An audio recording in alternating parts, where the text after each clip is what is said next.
பகுஜன் சமாஜ் கட்சி மாநில தலைவர் ஆம்ஸ்ட்ராங் அவர்களை வெட்டி படுகொலை செய்யப்பட்ட முக்கிய அரசியல் காரணங்கள். வடசென்னையில் அசைக்க முடியாத அரசியல் சக்தியாக உருவெடுத்தது. பல ரவுடிகள் பிழைப்பு நடத்த இடைஞ்சலாக இருந்தது. திராவிட எதிர்ப்பு அரசியலை தொடர்ந்து பேசியது. இளைஞர்களிடம் அண்ணலின் கொள்கைகளை எடுத்துரைத்து திசை மாறிய இளைஞர்களை நல்வழிப்படுத்தியது. பௌத்த விழா எடுத்து பஞ்சசீல கொள்கைகளை தமிழ்நாடு முழுவதும் கொண்டு சென்றது. கொளத்தூர் தொகுதிகளில் மக்கள் மத்தியில் அசைக்க முடியாத நம்பிக்கையை பெற்றது. பாசிசத்திற்கு எதிராக கடுமையாக மக்கள் பணியாற்றியது. ஒடுக்கப்பட்ட சமூகத்தில் இருந்து அரசியல், சினிமா, விளையாட்டு, சட்டம், பௌத்தம் ஆகியவற்றில் ஆதிக்கம் செலுத்தி கோலோற்றி நின்றது. பார் கவுன்சில் தேர்தலில் தலைவர் பொறுப்பை தீர்மானிக்கும் சக்தியாக மாறியது. வரும் தேர்தலில் தலைவர் பதவிக்கு போட்டியிடுவது.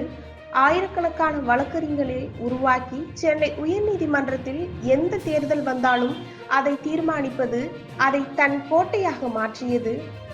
ஆருத்ரா நிதி நிறுவன மோசடியில் பாதிக்கப்பட்ட பட்டியலின உள்ளிட்ட பிற மக்கள் 170 பேர் கண்ணீரோடு வந்து ஆம்ஸ்ட்ராங்கை அணுகிய போது அந்த மோசடி நிறுவனத்தை பற்றி நூற்றுக்கணக்கான வழக்கறிஞர்களை கொண்டு புகார் கொடுக்க வைத்து, மக்கள் கொடுத்த பணத்தை பெற்று அவரவர் வங்கி கணக்கிலே போட வைத்து, திருவள்ளூர் மாவட்டத்தில் 10 பஞ்சாயத்து தலைவர்கள், ஆவடி மாநகராட்சியில் 3 கவுன்சிலர்கள் என பகுஜன் சமாஜ் சார்பில் வெற்றி பெற வைத்து திராவிட அரசியலுக்கு அந்த மாவட்டத்தின் சிம்ம சொப்பனமாக விளங்கியது.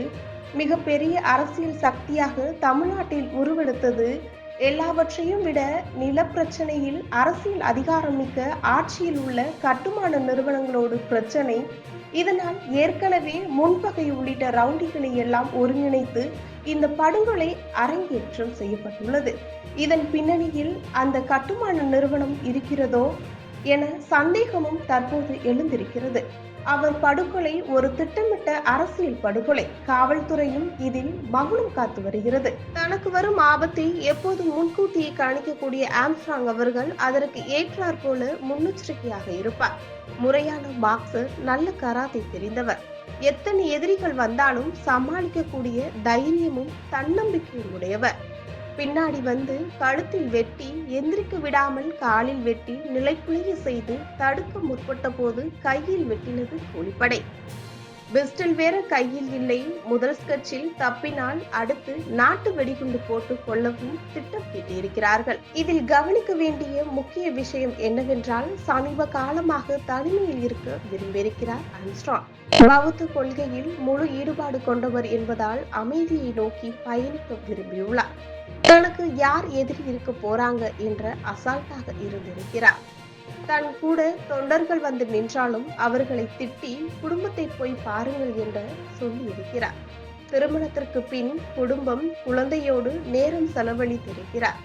அவரை பல நாட்களாக நோட்டமிட்ட கூலிப்படை ஆட்கள் அவரோடு இல்லாத நேரம் கொலையை செய்திருக்கிறார்கள். சாதாரண போராளிகள் ஒரு இடத்தில் ஒன்று கூடினால் அரசுக்கு எதிராக என்ன போராட்டம் நடத்த போகிறார்கள் என நோட்டமிடும் மாநில ஒன்றிய உளவுத்துறை இத்தனை ரவுடிகள் ஒரே இடத்தில் ஒன்று கூடி ஒரு தேசிய கட்சியின் மாநில தலைவரை கொடூரமான முறையில் வெட்டி படுகொலை செய்திருக்கிறார்கள் என்றால் அது எப்படி காவல்துறைக்கும் உளவுத்துறைக்கும் முன்கூட்டியே தெரியாமல் போயிருக்கும்? தமிழ்நாட்டில் உள்ள மொத்த ரவுடிகளும் பல நாட்கள் திட்டம் தீட்டியது எப்படி தி ஆர்கனைஸ்ட் கிரைம் இன்டெலிஜென்ஸ் யூனிட்டுக்கு தெரியாமல் போனது?